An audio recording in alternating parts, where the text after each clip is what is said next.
ada di Haramain menjadi korban dihabis. Saya dengar statement beliau di media sosial. Nah, baru teringat saya. Padahal mereka orang Islam, KTP-nya Islam, keluarganya Islam. Salah satu jawaban Membuat ekonomi kerakyatan besedo 400 tahun, 500 tahun.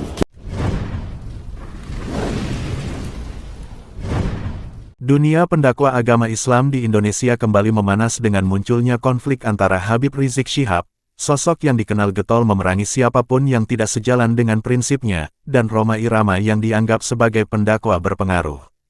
Ketegangan ini terjadi setelah Rhoma Irama menyampaikan pernyataan yang dianggap memfitnah Habib Lutfi bin Yahya, menyebutnya sebagai biang kerok Habib sesat dan menyesatkan tanpa bukti yang kuat.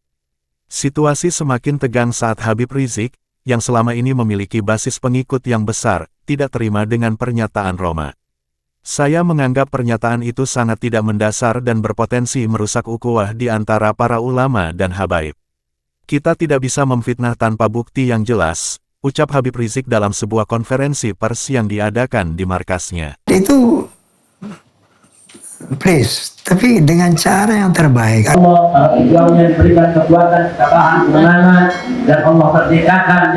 Habib Rizik menegaskan bahwa dirinya akan melindungi nama baik Habib Lutfi, yang dikenal sebagai sosok yang memiliki banyak pengikut dan kontribusi positif di tengah masyarakat.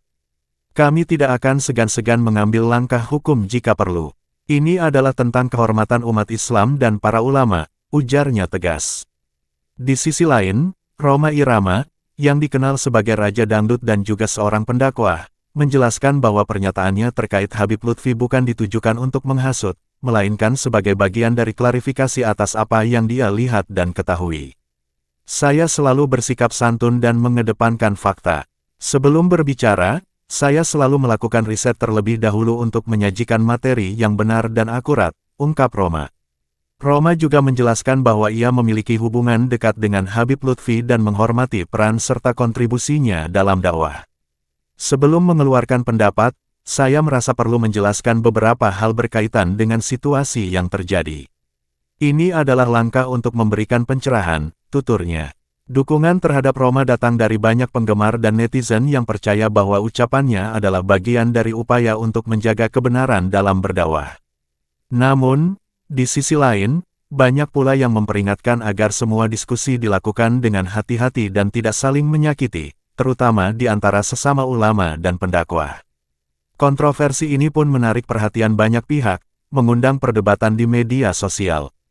Banyak yang mulai bersuara, menyatakan pendapat mengenai siapa yang benar dan siapa yang salah. Kita harus bisa menjaga atribusi dan integritas sebagai pendakwah. Jangan sampai pernyataan yang dikeluarkan menimbulkan perpecahan di antara kita, tulis salah satu netizen dalam kolom komentar. Selanjutnya, orang-orang dari kedua belah pihak menyerukan perlunya dialog terbuka untuk meredakan ketegangan yang ada. Beberapa pengamat menilai bahwa meskipun perbedaan pendapat adalah bagian dari dinamika, sangat penting untuk menjaga kesatuan dan keharmonisan dalam komunitas Muslim. Semua pendakwah seharusnya memiliki satu tujuan yang sama, yaitu untuk membawa kebaikan bagi umat, imbus seorang pengamat dari Lembaga Kajian Islam.